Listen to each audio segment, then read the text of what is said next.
अस्सलाम वालेकुम 10th class. बेटा हम तारीख़ बनी इसराइल पढ़ रहे हैं। ये मुताले कुरान हकीम में से सबक नंबर 15 है। आज हम इसका 5वां हिस्सा पढ़ेंगे जिसमें हम बनी इसराइल के दूसरे ज़वाल के बारे में पढ़ेंगे। तो आइए अल्लाह का नाम लेकर शुरू करते हैं।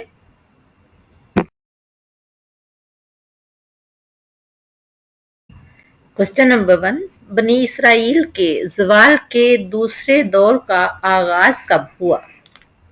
तो इसका आंसर है हज़रत उज़ैर अलैहिस्सलाम की कोशिशों से बनी इसराइल में इस्लाहे अकायद और इखलाक की जो नई रूह फूंकी गई थी वो ज्यादा देर साबित ना रह सकी। आप अलैहिस्सलाम के बाद बहुत जल्द ये लोग दुनिया परस्ती में गिरफ्तार होकर नफसानी ख्वाहिशात के पुजारी बनकर रह गए।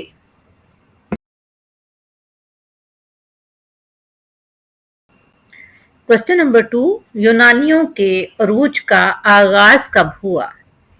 तो इसका आंसर है ईरानी सल्तनत के ज़वाल के बाद यूनानियों को अरूज हासिल हुआ। फलस्तीन जो कि एक अलग रियासत थी उसका सरबराह भी एक यूनानी मुकर्रर हो गया। उस दौर में यूनानी तहजीब इस हद तक बढ़ने लगी कि यहूदियों का बाअसर तबका भी यूनानी तहजीब और सकाफत का दिलदादा हो गया, यानी हर कोई यूनानी तहजीब को पसंद करने लगा।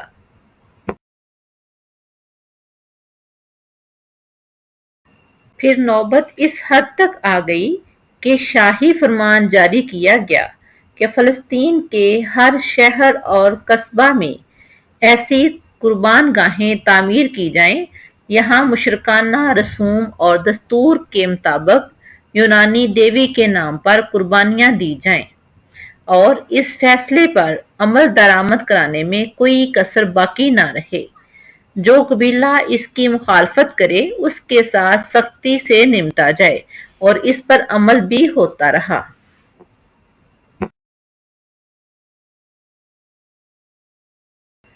क्वेश्चन नंबर 3, मकाबी तहरीक का आगाज कैसे हुआ? तो इसका आंसर है 168 कब्ले मसीह में एक इनकलाबी तहरीक ने जन्म लिया जो मकाबी तहरीक के नाम से मशहूर हुई, जिसका मकसद मुशरकाना रसूम और दस्तूर पर अमल करवाना था।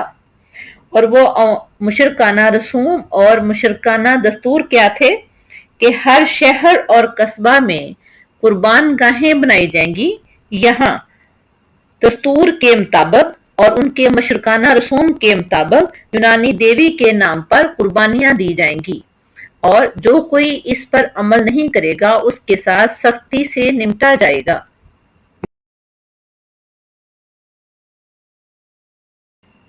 क्वेश्चन नंबर 5, बनी इसराइल की फिर से इस्लाह के लिए अल्लाह ताला ने कौन कौन से पैगंबर भेजे? इसका आंसर है जो सल्तनत उन्होंने बनाई थी ये सल्तनत 67 कबले मसीह तक कायम रही। इस ज़माना अरूज में फिर से बनी इसराइल के नजरियातो इखलाकी हालत बिगड़ने लगी।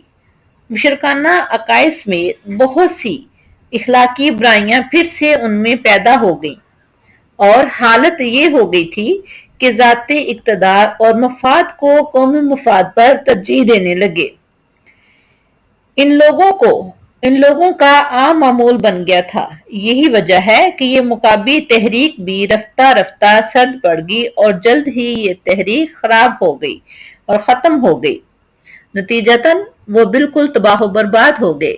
फिर बनी इसराइल की इस्लाह के लिए अल्लाह ताला ने हजरत याहिया अलैहिस्सलाम और हजरत ईसा अलैहिस्सलाम को भेजा। उन्होंने कौम को बहुत समझाया और मलामत भी की, मगर बनी इसराइल इस मलामत का असर कबूल करने की बजाय और बिगड़ते गए।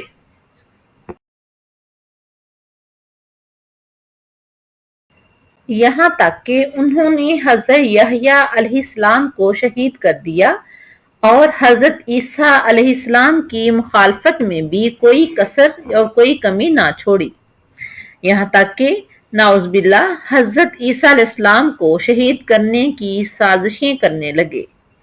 इन्हीं साजिशों की वजह से अल्लाह ताला उनसे नाराज हो गया और दोबारा उन पर अजाब आया।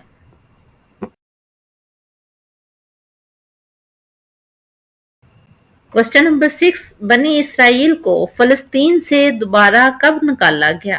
तो इसका आंसर है 70 ईस्वी में जनरल टाइनस ने यरूशलेम पर हमला करके इसको बिल्कुल तबाह बर्बाद कर दिया।